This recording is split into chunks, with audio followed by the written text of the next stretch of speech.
Hola amigos, bienvenidos a esta sección de entrevistas en Actualidad Exterior. Hoy nos encontramos con Gustavo Arango. Él es escritor, profesor de literatura y castellano en la Universidad de Nueva York. Él además ha sido el primer escritor colombiano en recibir un homenaje en la Feria del Libro en Nueva York. Gustavo Arango, gracias por tu tiempo para esta entrevista. Gracias a ustedes por la invitación, muy contento de poder compartir con ustedes no solamente el encuentro de periodismo, sino también esta conversación. Gustavo, cuéntame un poco la relación de Gao y el cine, por favor. Sí, justamente en la conversación que teníamos hoy sobre los inicios de García Márquez, mencionaba cómo se trata de una persona con una cantidad múltiple de aspectos, no es solamente el novelista, es el periodista, es el politólogo, es el relacionista público, es una persona con muchas facetas y obviamente la faceta del cine es un aspecto clave para entender a esta personalidad. Fue un aficionado al cine desde muy joven, desde incluso sus inicios en Cartagena ya mostraba un interés por el estudio y la apreciación del cine a profundidad. En Barranquilla empezó ya a desarrollar un poco una tarea crítica, pero sí, indudablemente fue en El Espectador donde ya se estableció como un crítico serio y respetado de cine. Cuando él viaja a Europa, justamente uno de sus propósitos fue el de ir a Cinecittà en Italia con la intención de aprender un poco del arte cinematográfico. Tomó curso para escritura de guiones cinematográficos en Italia, donde estaba en ese momento en pleno auge el neorrealismo. Y allí conoció también grandes amigos directores como Fernando Birri y algunos directores cubanos con quienes se reencontraría más adelante. De manera que la historia, la vida de García Márquez siempre ha estado marcada por el cine. En México en algún momento pensó que tal vez dejaría la literatura para dedicarse a escribir guiones de cine, porque sus libros no vendían mucho antes de 100 años de soledad. Y escribió muchos guiones cinematográficos y de eso vivía. Y posteriormente creó la Escuela de Cine en Cuba de San Antonio de los Baños. Fue un gran promotor de la unidad del cine latinoamericano. Él decía que había que pasar un poco del aislamiento de estos países que no conocían lo que hacían cinematográficamente en otros países del continente y dio unidad a la cinematografía de Latinoamérica.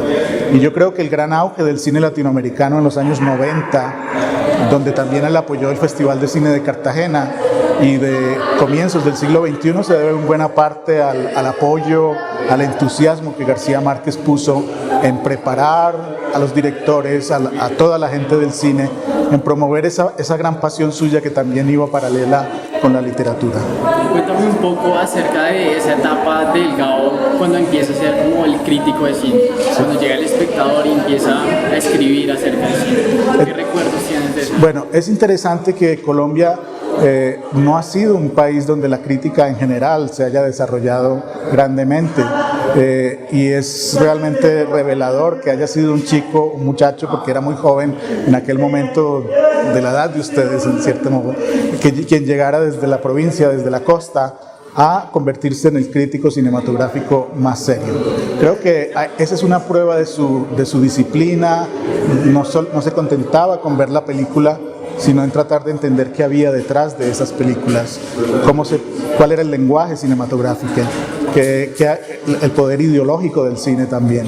Siempre fue una persona muy atenta a estudiar, a entender los medios a través de los cuales él se expresaba.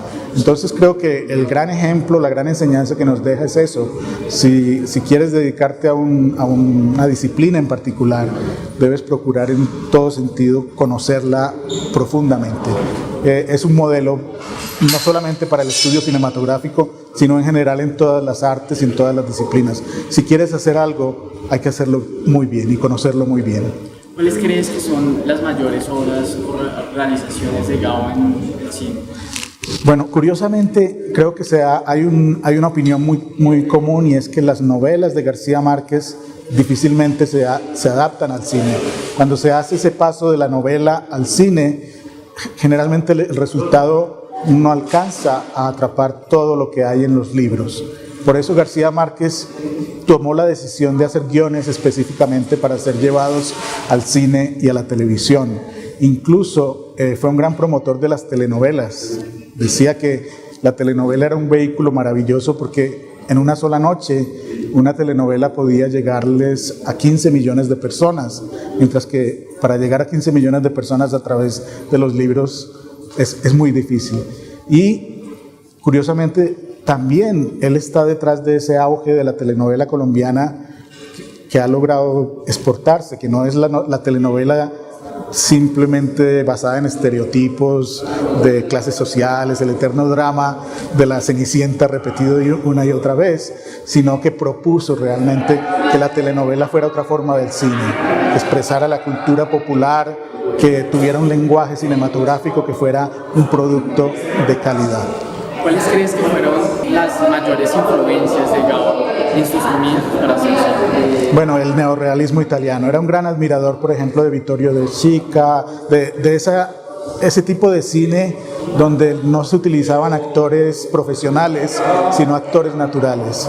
Era casi que pasar trozos de realidad y darles una pequeña forma narrativa, pero interviniendo muy poco en la historia que se estaba contando. Eso para él fue muy importante también en su formación como escritor, porque de alguna manera uno puede ver en los primeros cuentos de García Márquez esa influencia del neorrealismo. Eso creo que es una de las más poderosas influencias que tuvo como cineasta, como amante del cine y también como escritor. Bueno, muchísimas gracias, Gustavo. Amigos, esto fue todo en las entrevistas de Actualidad Exterior. Síganos en nuestro blog de actualidadexterior.com. Gracias.